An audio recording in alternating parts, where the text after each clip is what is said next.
You're watching News Central now on News Central Television. I am Dapo Adegboye. The top stories at this hour. APC candidate Senator Monday Okpebholo wins Edo governorship election. President Bola Tinubu congratulates the APC's candidate, governorship winner Monday Okpebholo. Moroccan authorities seize 8.1 tons of cannabis racing in Surfey. Details in a moment.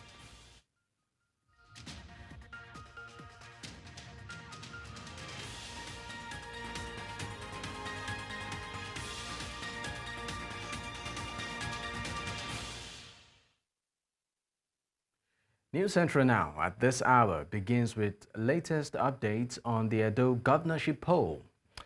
Now, the All Progressives Congress candidate Senator Monday Okpebholo has been declared the winner of the Edo State governorship election. He won 11 out of 18 local government areas announced by the Independent National Electoral Commission.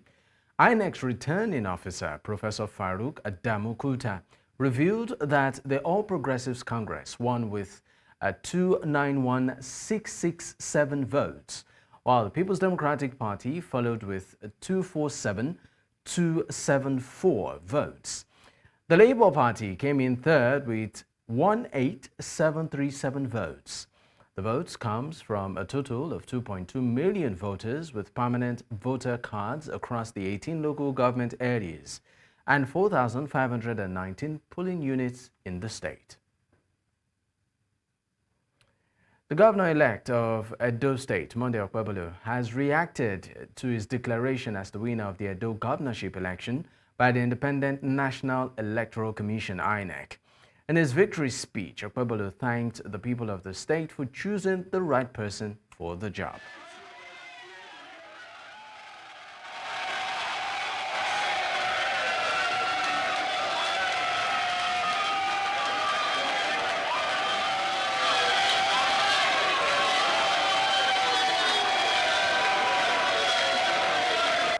Right person for the job. Look, the new Edo is rising. I'm here to develop Edo. I want to transform Edo the way it should be. I want to tell you that I'm starting from where I'm supposed to stop. And I want to let you also know that I would like to emulate what Akpabio has done in Akwa Ibom State. Edo will receive a new transformation. By the grace of God, Edo is back again. Thank you. Senator Adams Oshiomhole, the senator representing Edo North at the Senate, also reacted to the victory of the APC candidate. Very well. Everything and anything that God cannot do does not exist. Thank you. And that is why when ordinary men and women boast of their power, those with wisdom know that power resides only with God. And those who win it on the planet Earth are only the few that God has so anointed. And that is why when some people say election is a do or die, we say no. It's about choice, it's about celebration of the power of the ordinary citizen to hire and fire people who otherwise can even side death sentence. Now, today, God by his infinite powers has decreed Senator Monday Okpebholo, alias Akpako Rescue. Some now call him Akpako Miracle because I don't need all of that to make up for the 8-year disaster of Opaseki and Aswed together. Yes.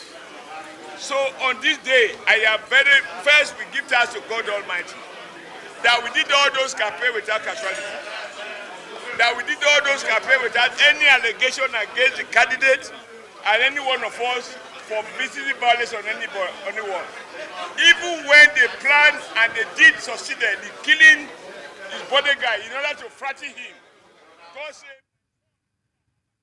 President Bola Tinubu has congratulated Senator Monday Okpebholo, the All Progressives Congress candidate, on his victory in the Edo State governorship election.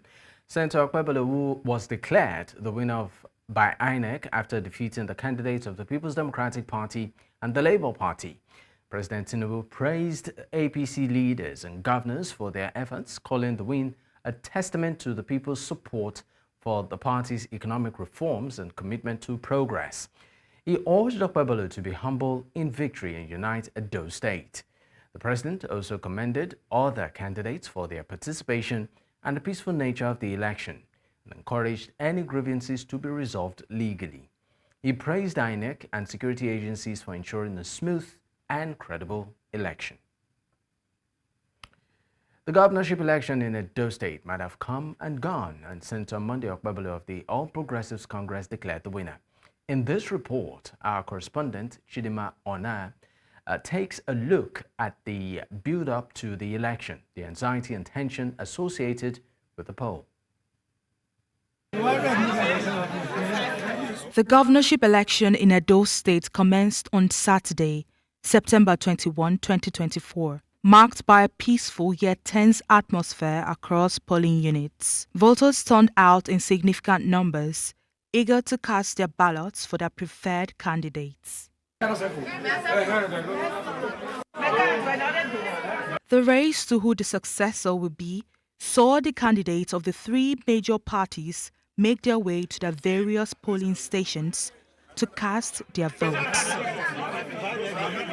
The Independent National Electoral Commission faced delays in collation which pushed the collation of results to the early hours of Sunday. Briefly, after INEC called for a break into the first half of the collation, supporters of PDP showed their displeasure in a protest just outside the collation center.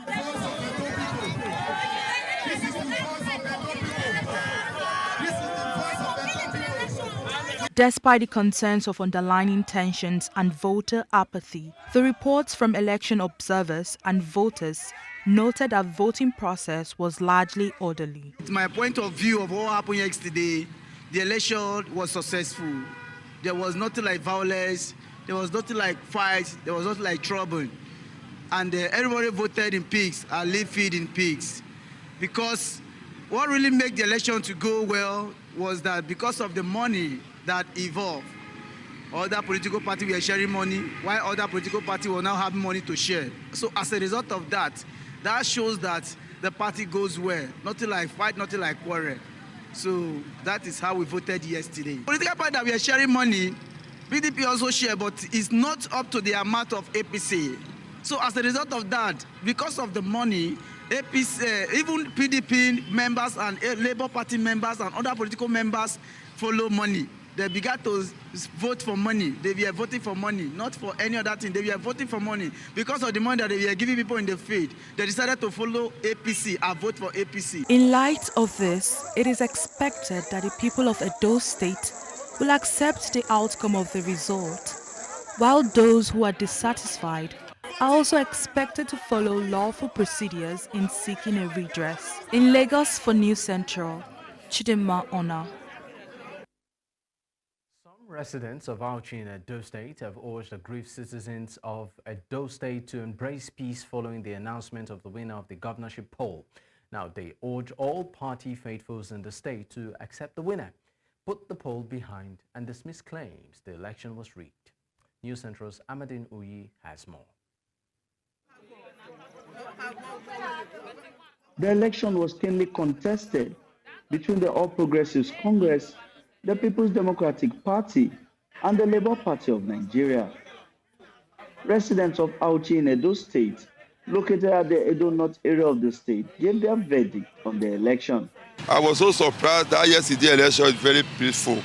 And since I was born, where they were casting election, where the election will take place, but yesterday is the best election so far. It was peaceful. There was no problem. Everything went fine. This election was so sweet and successful, and no fight, no cheating. Everywhere was good. 24 hours after the poll, as the result began to trickle in, some of them gave their reaction as the All Progressives Congress maintained a steady lead. Out of 18 we are looking for, we have 16, and APC is leading, which is very good. That is That is just my opinion of this election for now. If today they announce APC is we win the election, I believe there's no problem in that, because we are even expecting one party will win the election before. Two parties will not win the election. It's only one party will win the election. While the People's Democratic Party claimed the poll was being rigged at the collation center located at the Commission's headquarters in Benin City, those in Auchi dismissed the allegations. That is a lie. We are APC here. Around this community, many people voted for the APC. We don't have any problem. We don't have any fear for that. They urged aggrieved persons to embrace peace, accept the winner, and put the poll behind. There's no need where person will make trouble or where person will be fighting each other, because we are brother and sister in the community. Nigeria's electoral body has announced the All Progressives Congress as the winner of the 2024 Edo Governorship election and beating its closest rival, the People's Democratic Party.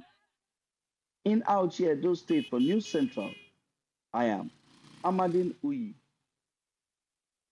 Governors under the platform of the People's Democratic Party have commended the people of Edo State for trooping out in their large numbers to exercise their legitimate duty to choose the person who would govern the state for the next 4 years.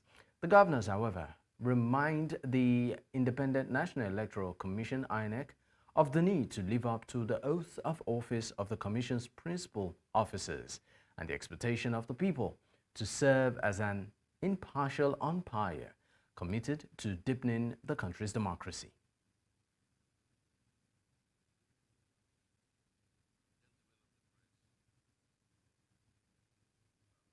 The illegal interruption of collation. Gentlemen of the press, update on the illegal interruption of collation of Edo State governorship election results. The collation process was violently interrupted in several local government areas across the state. In Edo South local government, collation process was stopped in Oredo and Okpebholo and Ego and moved illegally to the state headquarters of the State Independent National Electoral Commission, INEC, in Benin on the instruction of the Assistant Inspector General of Police in complete breach of the statutory collation process. Affected party agents and representatives were then ordered to converge on the INEC headquarters in Adowa, Okpebholo local government area for completion of the collation exercise. Upon arrival, agents of the PDP were not allowed into INEC state office for the exercise. On the other hand, agents of the APC were allowed unfettered access into the INEC premises to participate in the collation process.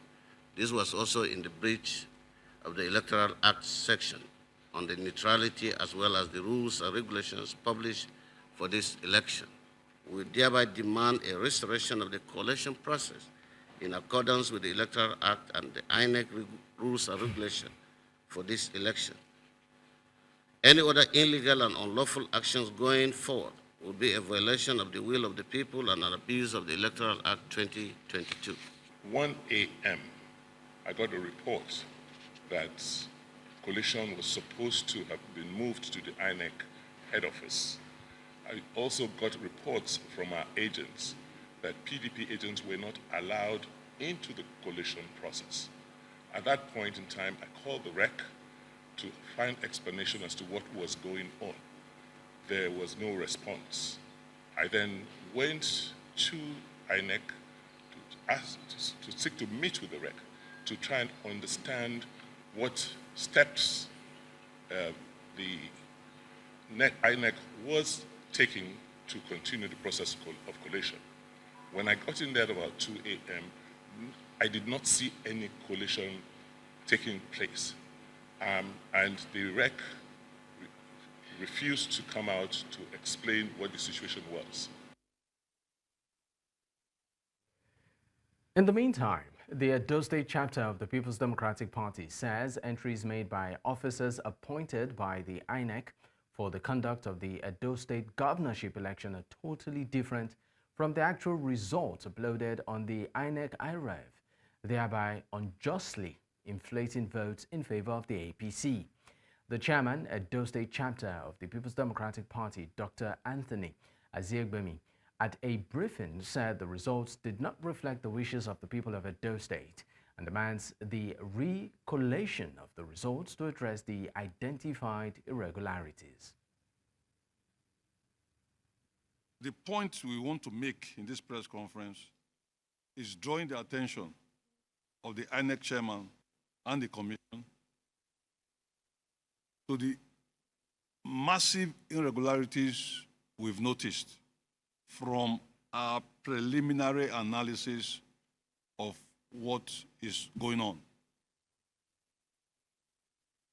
Put clearly, you will expect that after an election is conducted, the Form EC8A is the primary document on which results are supposed to be transmitted.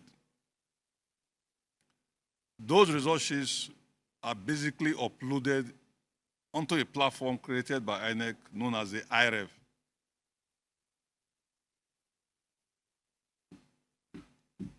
You would expect that the figures, the summation of the figures on Form EC8A should or ought to be the same as the ones you will get on IREV.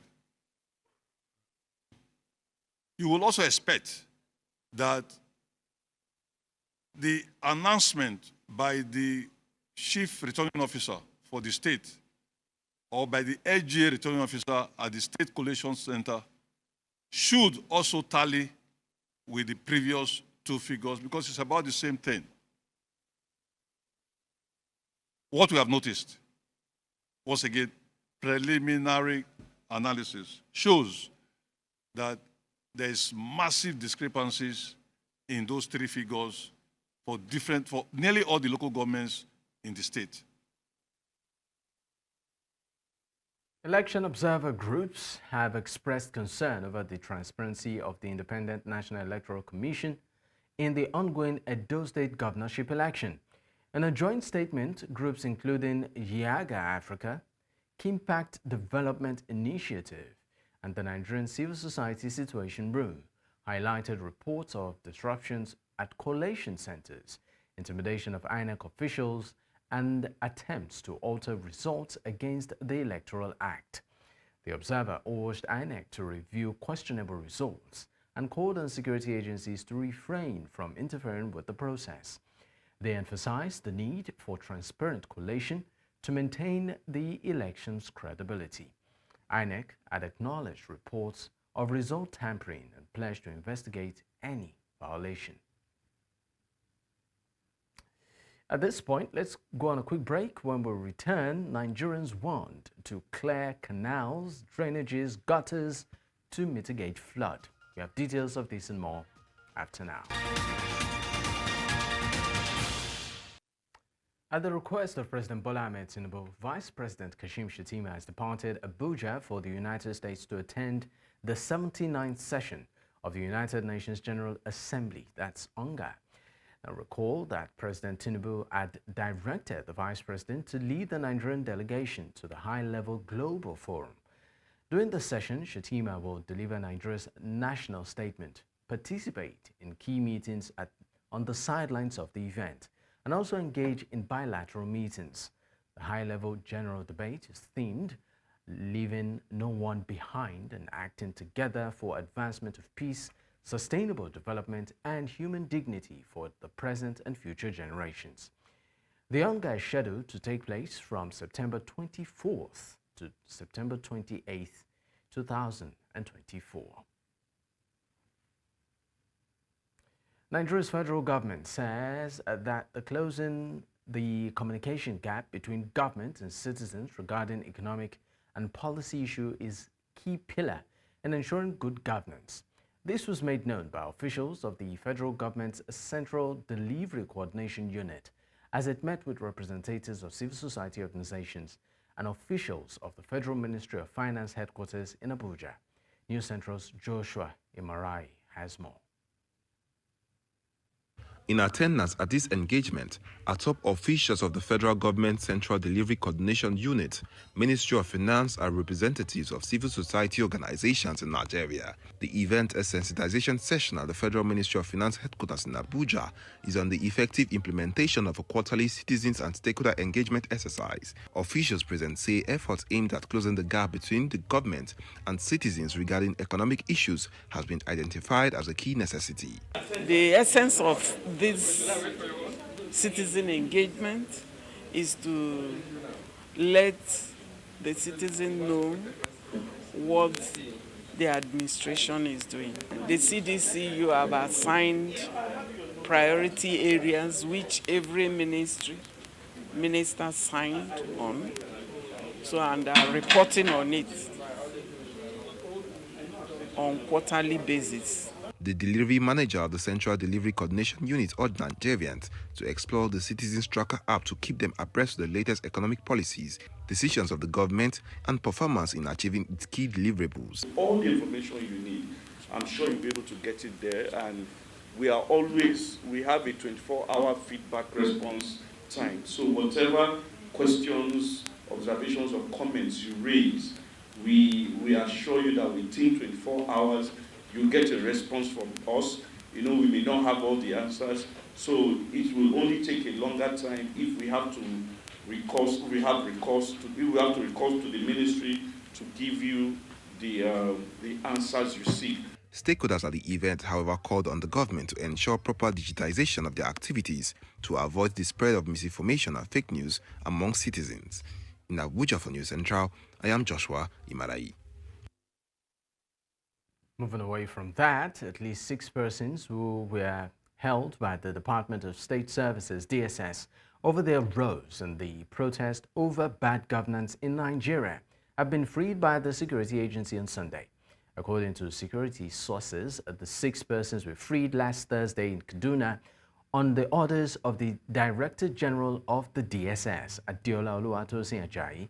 According to the source on Sunday, 3 other suspects are, however, being processed by the agency for prosecution, having been found to have committed criminal offenses during the protest.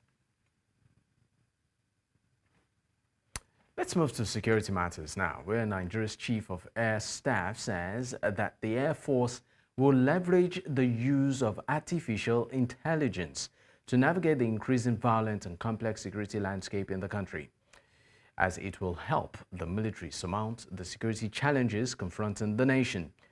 The Air Chief made this known at the prize and award ceremony to honor graduating cadets of the 71 regular course, Direct Short Service Course 28 of the Army.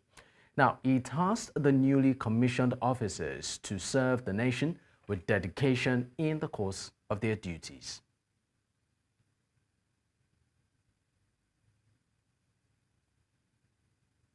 Now, troops of the Nigerian Army's 6th Division have neutralized 2 armed vandals involved in illegal oil bunkering during a gunfight and recovered 2 AK-47 rifles. 18 suspects were also arrested across Niger Delta. The Army, in a statement by Lieutenant Colonel Jonah Danjuma, reported the destruction of 13 illegal refining sites, 7 boats, and the discovery of 8 illegal connection points.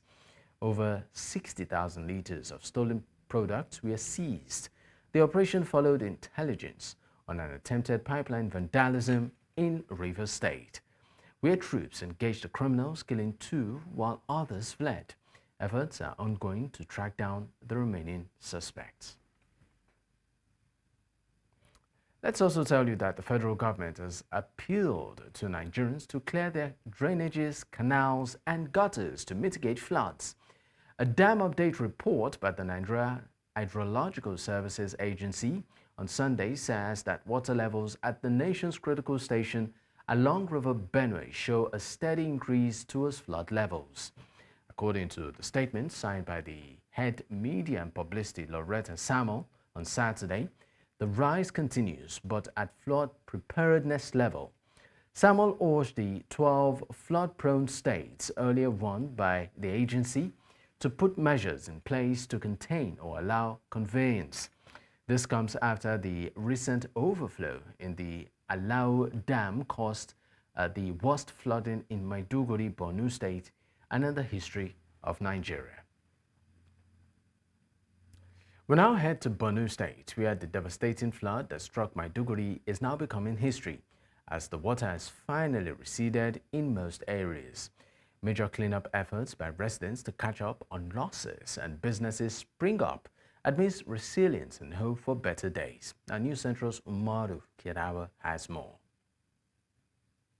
For many, everything is gone forever. Lives lost, properties destroyed, and the pain lingers. Yakubu Abubakar, News Central camera operator, had to meander through the flood with his aged mother and sister in the night to survive displacement alongside others at the NUJ Press Center. Daren 10 ga watan Septemba mun ga tashin hankali.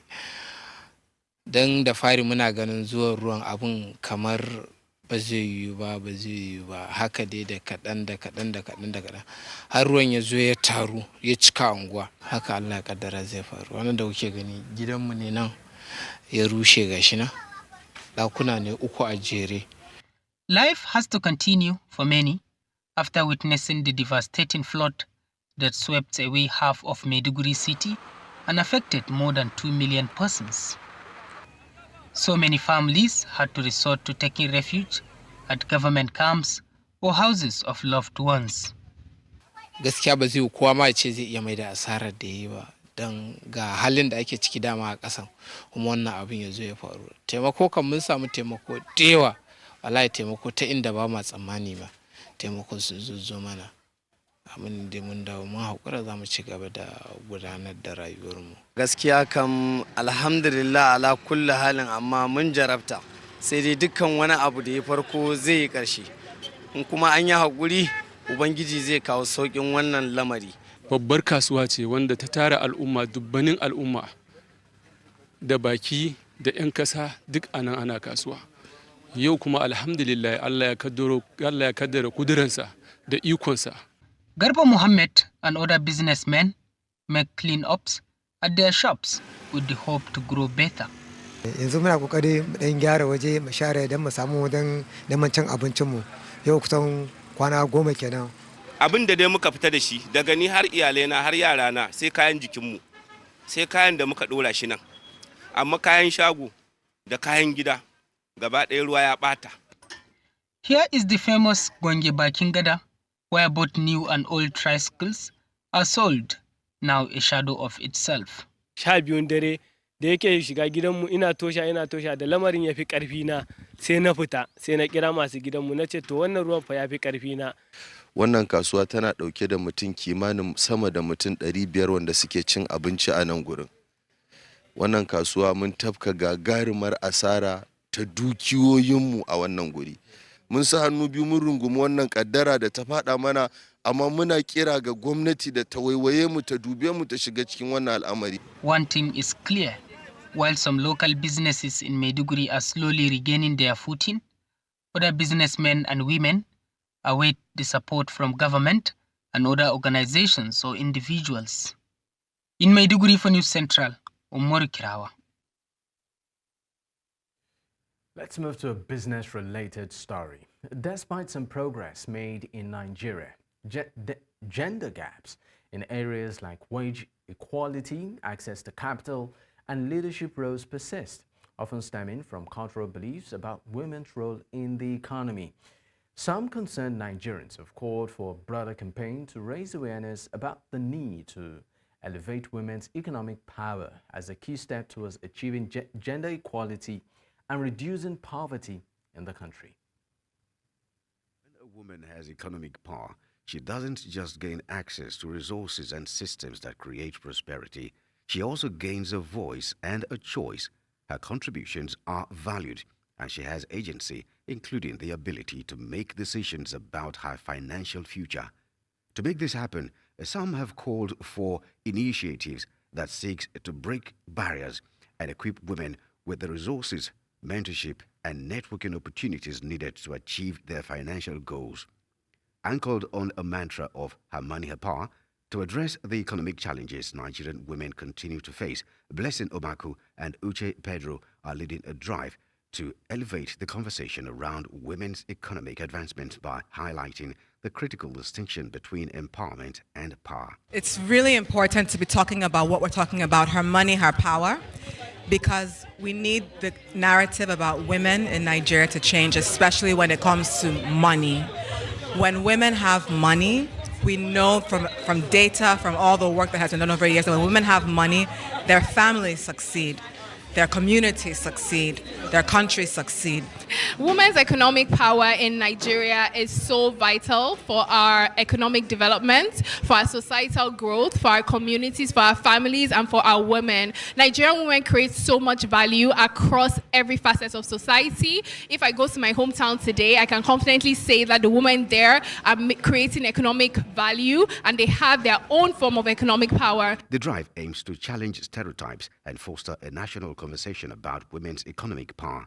The enablers are calling on Nigerians, both home and abroad, to join the conversation, ask questions, and contribute their voices. Moving to education matters now, Nigeria's electrification program has signed an agreement with 9 universities to help them provide electricity from renewable energy. According to officials of the REA present, this will reduce their reliance on traditional sources, unlocking revenue opportunities, and boost power supply within the universities. News Central's Joshua Imarai has more. The event, the 2024 Energizing Education Program, was organized by the Nigeria Electrification Program. In attendance were key stakeholders from tertiary educational institutions in Nigeria, medical institutions, alongside representatives from the World Bank and other development partners. Speaking at the event, the Minister of Power, who was represented at the event, emphasized the symbiotic relationship between energy access and education. Energy access is no longer a luxury. It is a necessity that underpins our modern world.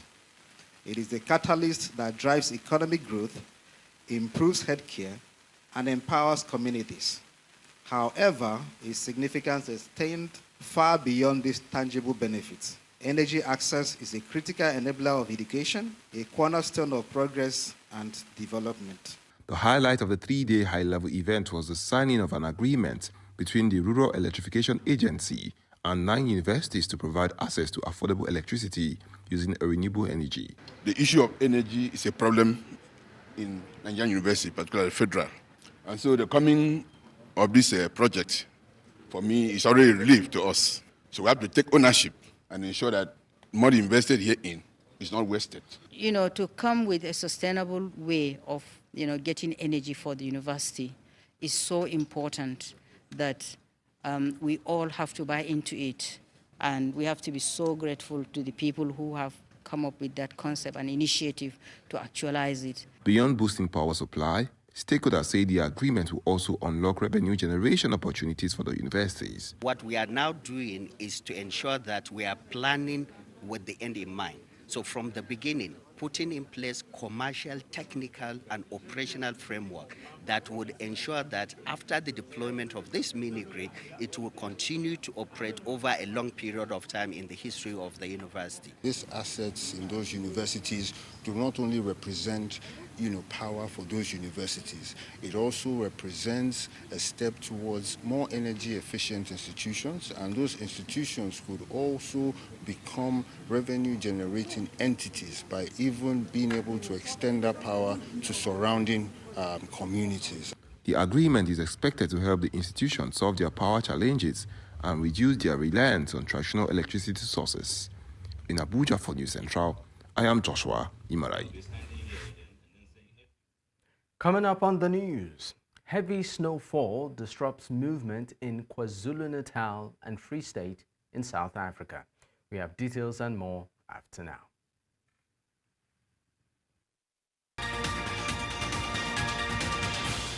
In South Africa, where residents in KwaZulu-Natal and Free State provinces are struggling to clear roads after heavy snowfall on Saturday. This is according to the KwaZulu-Natal Provincial Department of Cooperative Governance. Snowfall hit multiple provinces, including Gauteng, Mpumalanga, and the Eastern Cape, causing road blockages, field damage, and livestock losses. The N3 toll route remains closed between Tugela Plaza and Harris Smith, with a 30-kilometer traffic backlog. Limited cell phone reception and abandoned vehicles have worsened the situation. Some parts or ports of entry include Sani Pass, as rescue efforts are underway with 67 students stranded en route from Durban to Kwikwa safely evacuated. Government departments, police and soldiers are working to clear roads and assist affected residents. We head to East Africa, where Sudanese Health Minister Mohamed Ibrahim has announced the start of one-month campaign to tackle the cholera outbreak in the country. The campaign was launched following an urgent meeting of the Health and Humanitarian Emergencies Committee in Kassala. The campaign focuses on environmental sanitation, vaccination, vector control, and water purification. It also aims to raise public awareness about cholera prevention. So far, Sudan has recorded 12,896 cholera cases and 388 deaths, with 9 states affected, including Kassala, Khartoum, and the Red Sea. The Health Ministry attributed the outbreak to poor environmental conditions and contaminated water, worsened by the ongoing conflict between the Sudanese Armed Forces and the Rapid Support Forces, which have claimed over 16,650 lives since April 2023. We now head to north, where Moroccan authorities have seized 8.1 tons of cannabis resin in the western port city of Safi. This is according to a statement by the General Directorate of National Security. During the operation, 199 bales of cannabis were found hidden in a Morocco-registered freight truck intended for international shipment. 21 individuals aged 24 to 48 were arrested for their involvement in the drug trafficking network. The operation followed weeks of intelligence gathering and surveillance. The suspects are now under judicial investigation. This seizure is part of Morocco's ongoing efforts to combat drug trafficking, with cannabis resin largely destined for Europe and the Middle East.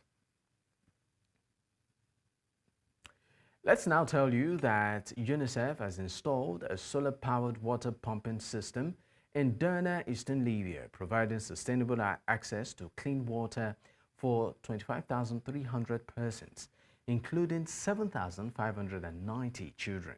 The project, completed in partnership with Libya's General Company of Water and Wastewater, connects 5 boreholes to solar energy systems, reducing reliance on conventional power and ensuring a continuous eco-friendly water supply.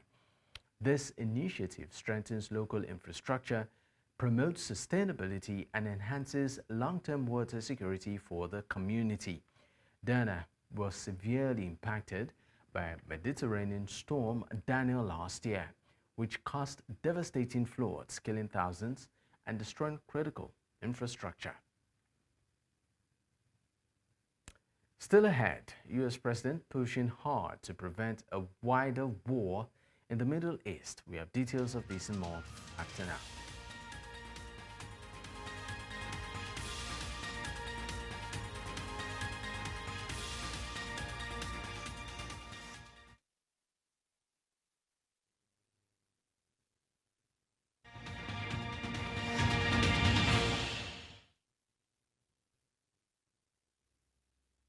Welcome back.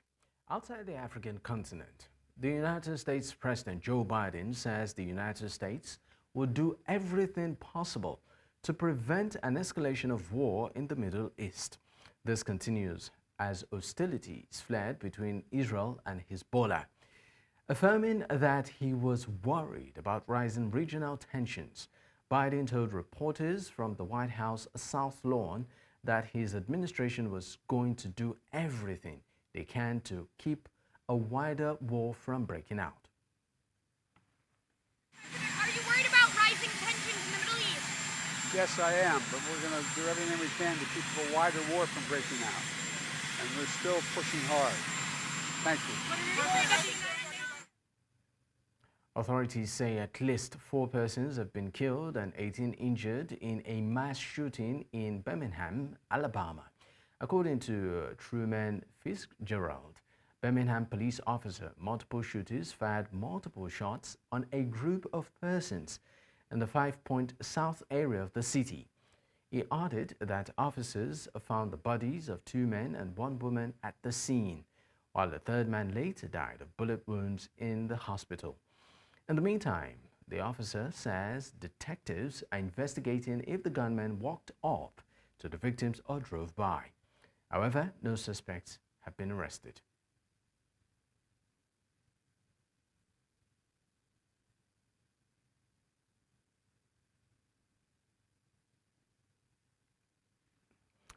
Let's now bring you the day's business news. In business, Nigerian bonds experienced a significant sell-off in the second quarter of 2024 as investors prioritized good governance over high yields. This shift in investor sentiment reflects a broader trend in emerging markets where effective governance is increasingly valued. The National Pension Commission's second quarter 2024 report reveals a decline in the S&P FMDQ sovereign bond index by 7.82%. This reflects the growing concerns over governance in some sectors, leading investors to seek more stable options. The Central Bank of Nigeria's monetary policy tightening and rising inflation further contributed to the volatility in the bond market. Despite the government's increased borrowing efforts, the year-to-date performance of the bond index remained negative, indicating continued investor uncertainty. And in Northern Africa, Egypt's central bank plans to list shares of state-owned United Bank in an initial public offering by March. This is according to a statement released on Sunday. The size of the stake has yet to be disclosed pending approvals from the Stock Exchange and the Financial Regulatory Authority. United Bank's assets rose to 106 billion Egyptian pounds in June 2023, up from 72 billion pounds in 2021. Its net profit climbed to 1.74 billion pounds in 2023. This IPO is part of Egypt's broader strategy to sell $3.6 billion in state assets by June 2025, aligning with an $8 billion agreement signed with the International Monetary Fund, IMF. And in East Africa, East African stock markets are increasingly turning to data vending to diversify revenue amidst declining equity market performances. The Rwandan Stock Exchange recently entered the data vending business to offset losses from dwindling trading income and fewer IPOs. Despite these efforts, RSE has not attracted new listings in 2023 or 2024, though over 10,000 new investors joined last year. Data vending involves selling market data to investors and analysts, providing a valuable resource for decision-making.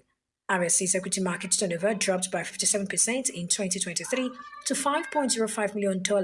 Meanwhile, Kenyan, Ugandan, and Tanzanian exchanges have already embraced data vending, with Kenya's Nairobi Securities Exchange boosting data revenues by 24.6% in 2023 to 116.56 million Kenyan shillings. And that's our offering on business news at this time. Thank you for watching. I am Perpetua Fasame Peter. The news continues shortly.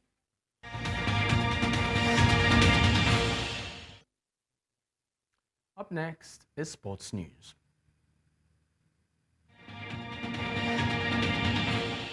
In sport, freestyle football returned to Nigeria, and freestylers from across the country gathered in Lagos to showcase their skills as they battle for the 2024 national crown.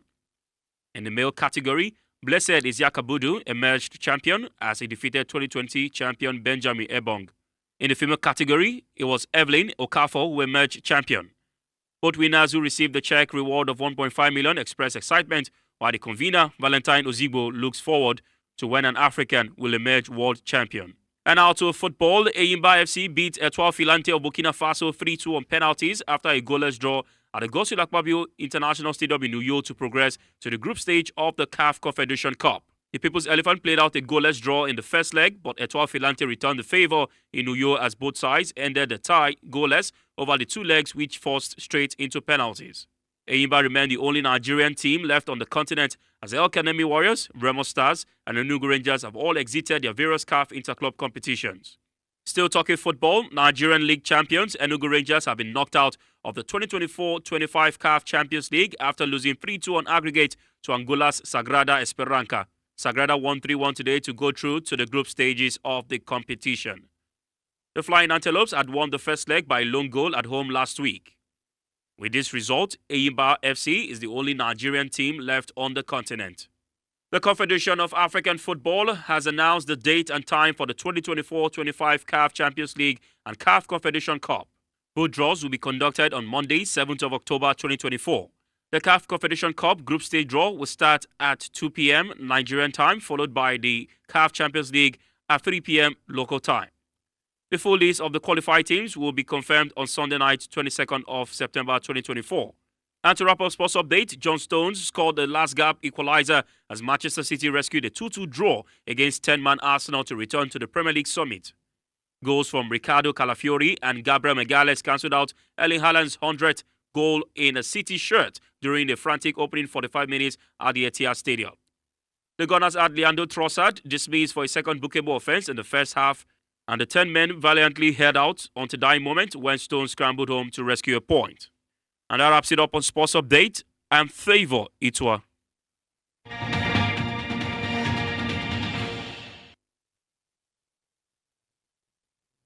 And that's a wrap on the news at this time. But before we go, another look at our top stories. We told you that the APC candidate, Senator Monday Okpebholo, wins a Edo governorship election. We also told you that President Bola Tinubu congratulates the APC's candidate, Monday Okpebholo. Moroccan authorities seize 8.1 tons of cannabis raisin in Safi.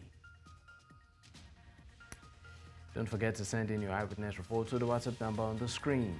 You can also follow us on social media. We are at News Central TV. You can watch us live across these platforms: DSTV channel 422, Star Times channel 274, Apple TV, and YouTube. Thanks for watching. I am Dapo. Adegboye.